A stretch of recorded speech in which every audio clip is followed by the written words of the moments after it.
It's already Friday, and Walmart's out of Picksie dust. What the heck is Larry Holder going to do? We'll find out next on the Black and Gold Today.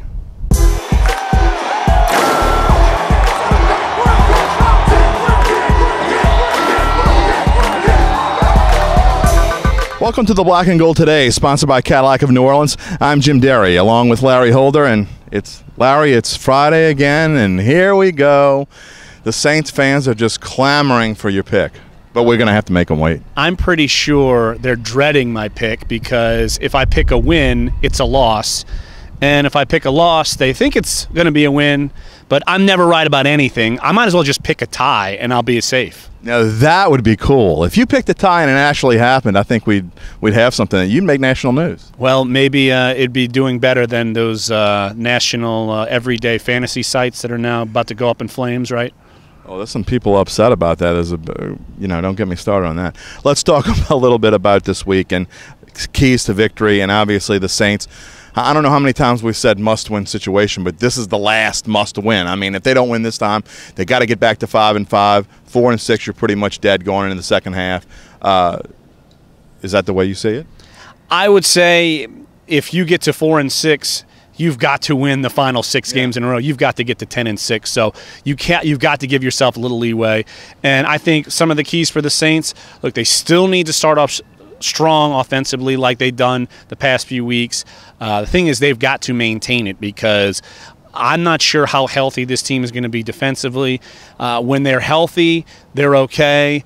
When they're not, they're in trouble. And I could see this being a shootout again. Look, Washington has been good at home. They're 3-5, and yet they've won all 3 games at home. So they've got that going for themselves. And yet the Saints, look, they're fully capable of winning this game. We just do not know which team is going to show up each and every week, which is why my predictions are always awful. We talked a little bit about earlier in the week with Jeff Duncan about how they're like a locomotive, but once you get them started, they're hard to get stopped. But it seems like once they come off the tracks, it's hard to get them started again. How important is it for their psyche to make sure that they get rolling not only quickly like you talk about, but keep that momentum rolling? Well, especially offensively, because we saw that in Indianapolis, they got rolling. Then they threw a pick late in the first half, and then they really kind of stumbled into a win. They're only winning by less than a touchdown. Same thing last week. They got going, and then all of a sudden you get kind of toward the end of the first half and 3 and out in the last significant drive. Then they open up the second half, get the ball back, cannot establish momentum again, 3 and out. Marcus Mariota gets a little more confident. And Kirk Cousins, look, when he shows he has some confidence and he has time to throw the football, he can get it done. And they've only been sacked 9 times. And, of course, the Saints, they've been up and down getting pressure on the quarterback all season long. And it'll be interesting to see if Oli Kakaha is back and whether he'll play a big role and whether the Saints are able to get any pressure on Kirk Cousins. Oh, absolutely. And I wrote about him and Ellerbe earlier this week with the way the defense is totally different with those guys. Kikaha brings a pass rush element. It changes the whole dynamic of their defensive front. And when Ellerbe's in there, he's by far your best weak side linebacker. He helps take away the tight end, which Jordan Reed's going to probably be one of the most potent weapons for Kirk Cousins. So if those guys can play at all, it's going to help. But if they're not, and they're still not 100%, and you're still having to kind of have a patchwork, the Saints defense is going to be in trouble once again. Well, speaking of the Saints defense, meanwhile, Saints fans are clamoring for the head of Rob Ryan and going into a bye week. Jeff Duncan also talked about this. I mean, if they can't get something going, the Saints aren't known for this sort of thing, but this really could be the week that if Rob Ryan doesn't get anything going, if the defense doesn't get anything going, it could be axe time. And I think that it's a trend going on in the league. It's not like Sean Payton is going to follow trends just to follow a trend, but he's never been in this scenario before where they weren't going to fire Greg Williams during the season because they were still successful. And with this, it was, look, Rob Ryan, this is your last shot. I'm bringing in Dennis Allen to help you.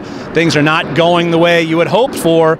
And if you want to make a shot in the arm, an adrenaline burst, get some a fresh set of eyes and a fresh set of scenario scheme maybe with Dennis Allen, this would be the time to do it. So it's certainly, to me, make or break time for Rob Ryan. I mean, we know the end of the season, he's probably going to be gone anyway, but his exit might be earlier than maybe he anticipated. Well, the good news is you don't have to worry about make or break. You know, you can be wrong time after time, and, you know, you're sort of like Bob Breck. You know, you can just be wrong and come back and do it to try it again the next week. Unfortunately, it's becoming a comedy act where I am woefully awful. I've never been this bad picking Saints games straight up, much less point spread. We don't even count point spreads when we're doing our picks on Fridays, but I have been so woeful this year, I can't get anything right. By the way, I love Bob Breck, but let's look. After we come back from the break, we'll get right back to Picksie Dust Friday, and it's time.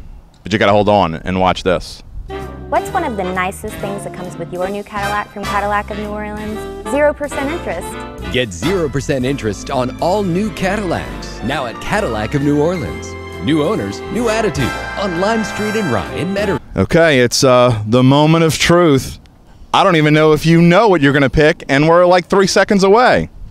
I'm going to pick the Saints. Okay. And I think that the Saints are going to get a little healthier on defense. I'm thinking Donnell Ellerby's going to play. I'm not so sure about Kikaha, but I think Ellerby is enough to kind of counteract some of the things that were going on porous against the Tennessee Titans. And I just think Washington, they're still vulnerable. It's not like they're the best team. I know they've won a lot of games at home this year, but I'm going Saints 27, Redskins 24, and maybe, I'm not saying how they get to 27. Maybe it's a missed extra point because I don't know if they can get field goals right, but that might be it. But I'm going to go missed extra point for who? For the Saints to get to 27. I mean, I'm not banking on them kicking 3 field goals or 2 field goals to get to that point. But Saints 27, Redskins 24. I'm destined to be wrong. They're probably going to lose now. Wouldn't it be interesting if Kai Forbath kicked like 4 field goals and Dustin Hopkins missed an extra point? Well, then everyone, including the Saints, who have given them a hard time for passing on Dustin Hopkins, can come after me for some of the other things as well as that now, too. All right, well, I don't know if it's a jinx or not. You and I have both picked the Saints 2 weeks in a row. We were right 2 weeks ago. We were wrong last week to get back on the wrong track. But I think that I don't think the Saints just win here. I think the Saints come out and take a lot of frustrations out on this team. And I know the Redskins have been good at home, but I think it's not even going to be close. I think Saints 30-13.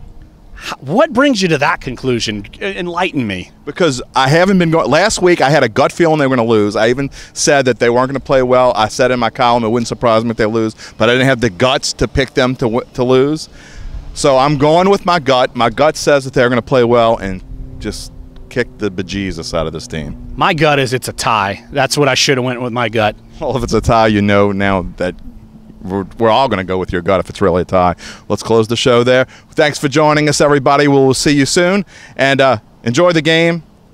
Maybe we get a hoot at this week. Maybe we get the same old thing we've been getting. We'll find out soon. See you Monday.